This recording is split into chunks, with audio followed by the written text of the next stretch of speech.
If I'm enjoying any competition this season as an Arsenal fan, I would say it's the Champions League. Another victory. Guys, we're going to dive right into it. Arsenal versus Dinamo Zagreb. Looked like it would be a routine win. It was a routine win for Arsenal, running out as 3-0 winners. A lot of domination. We're going to run through the team, our thoughts on the lineup, and then go through all the going-ons in the game. So from an Arsenal perspective, a couple of changes. Knowing about the injury to Saliba, the hamstring injury that kept him out of Aston Villa would also keep him out of this game. Kivior actually slotted in at right centre back, which was amusing to a number of Arsenal fans, given Mikel's reasoning for not playing him there previously and moving Timber into right centre back and moving Partey into right back. It's been a problem that the fan base have had for a long time, knowing that Partey operates best in the midfield. Right back isn't really producing the results that we thought it would, and Timber is solid at right back. And seeing him executed this game just gave more credence that I feel like he felt he made a mistake in the grand scheme of things, because again, Arsenal was still 2-0 up against Aston Villa up to that point. However, during the game, they probably should have made a switch and a change. Into the midfield, we had Jorginho, Odegaard and Rice. Also, just to mention, Miles Lewis-Skelly was not fit for the game, so Zinchenko came in. Lewis-Skelly has had quite a heavy workload for someone who's just started first-team football, and I'm sure this was just a well-needed break for him. Up front, we had Kai Havertz, Martinelli and Raheem Sterling, so that made up the Arsenal lineup. And to be honest with you, pretty strong lineup. The rotational players being Zinchenko, Jorginho, Sterling and Kivior. The rest of the players feature quite regularly and quite often. Given the injuries that Arsenal have had, a lot of these players have been featuring a lot more than would have been expected. So again, 3-0 victory for Arsenal. They started off on absolute fire, playing some beautiful football. Arsenal had a really fast start. Early goal was a beautiful example of what they can do when they work effectively and they have the movement within the team that is needed. Great work from the left by Martinelli, whips it into Kai Havertz. A beautiful bit of centre forward play by Kai Havertz, who registered a goal and an assist today. Beautiful play, real instinctual centre forward play, laid it off perfectly for Declan Rice to score, who was arriving late in the box, and that's exactly what Arsenal need. They need late arrivers into the box, people who are going to finish their opportunities. Declan Rice took it really smartly, really composed, and it set Arsenal on a trajectory which you would think a lot more goals will come. Unfortunately, that was not the case. 3 goals in the whole game. Arsenal were in complete domination, as we know. Dinamo Zagreb did not register a shot on target. It just shows how strong Arsenal's defence actually is.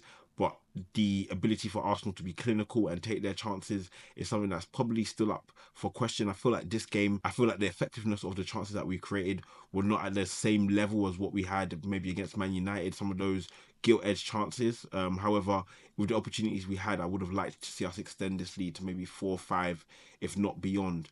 But Arsenal played well. Dinamo Zagreb weren't a team that were wilting under the pressure that we put them under. Even with all the possession and expected goals that we had, still they weren't overawed and showed a little bit of stability that was definitely needed. Going back to Arsenal in the second goal, again, some brilliant work from Martinelli, who really did play well. I am not shy at criticising him when he doesn't play well, but this was a game that he really did, and I've got to tip my hat off to him for his performance. Brilliant work down the wing once again, managed to find the angle to find Kai Havertz, who was lurking at the back post. Brilliant header for him. That's what we need. 2 goals that showed the centre forward play that we need. The layoff to Rice, the header from the pass for Martinelli. If Arsenal wingers are going to swing on those balls for him and he's going to get in position, he needs to score, and he did. And so good performance by Kai Havertz, as mentioned, a goal and an assist in the game, bouncing back in form. He has had a up and down season, but when you look at his output, he's averaging a goal and an assist every other game, which is very, very good at this level. Personally, who we mentioned again, put in a top performance, 1 assist, but essentially created the first goal as well, and was really instrumental for driving the team up the pitch when they needed to be driven up the pitch. Declan Rice with his goal as well, another standout performer. All of the attacking players played pretty well. Raheem Sterling was probably the worst of the bunch, but again, hasn't had a large amount of game time and still needs to continue to find his way into the team. I'll be honest with you, I see him as a wide player anymore. I think he'll operate best more playing centrally, playing off a bigger player, playing more as an inside forward, trying to get in between the lines. I think that would work a lot better for Raheem instead of trying to beat the fullback. Really standard performance from Arsenal, capped it off by a goal from Martin Odegaard. Again, brilliant wing play. The ball found itself to Odegaard, who finished. It was a bit haphazard, came off his shin, but again, you have to score by any means necessary. We've spoken about Odegaard being in poorer form than we would have expected from our captain, and he again will be held to a higher standard than others because of the role he assumes. He's our chief creator, he's our captain, and so a lot is expected of him. This game he delivered, controlled the midfield as you would expect against this opposition, and got his goal to hopefully set him on a lot better form than we have seen. So key takeaways from this game, I would say, would be Kai Havertz's performance. Martinelli was shining. Rice and Odegaard, those four players really stood out to me.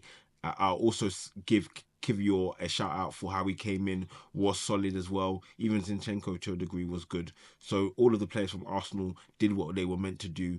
The challenge for Arsenal comes in their last Champions League game, which I believe is against Girona. We're going to check out the table very, very quickly. Liverpool won yesterday to stay perfect in the Champions League. Barca won, came back from the jaws of defeat against Benfica to win as well. Liverpool, Barcelona, Arsenal and Inter are the teams who make up the top four. In terms of teams who are struggling, a big one given the results today is Man City. They look to be on the outside looking in after they lost to PSG. Someone had to make it, and PSG came back again from 2-0 down. We will take a brief look at some of the results in this match week.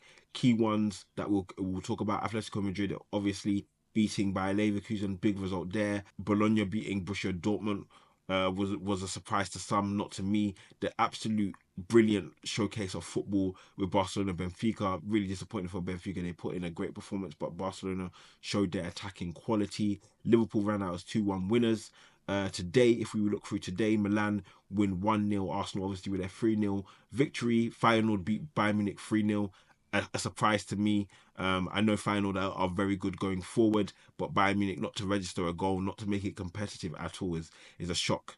Man City losing after being 2-0 up is a bitter blow for them. Real Madrid running out as 5-1 winners, and Inter picking up the victory has closed out the 7th match week. I'm going to take a quick look to the 8th. As mentioned, Arsenal will be playing Girona. The quirky thing is that each and every Champions League team and every game will be played at the same time. That is going to be an emotional experience for a number of teams. Man City have to win if they want to continue in the Champions League.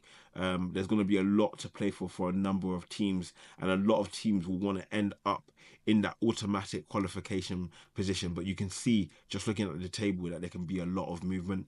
Guys, hopefully you enjoyed this video. Make sure to like, subscribe, let me know your player of the match today, and I'll catch you soon. Peace.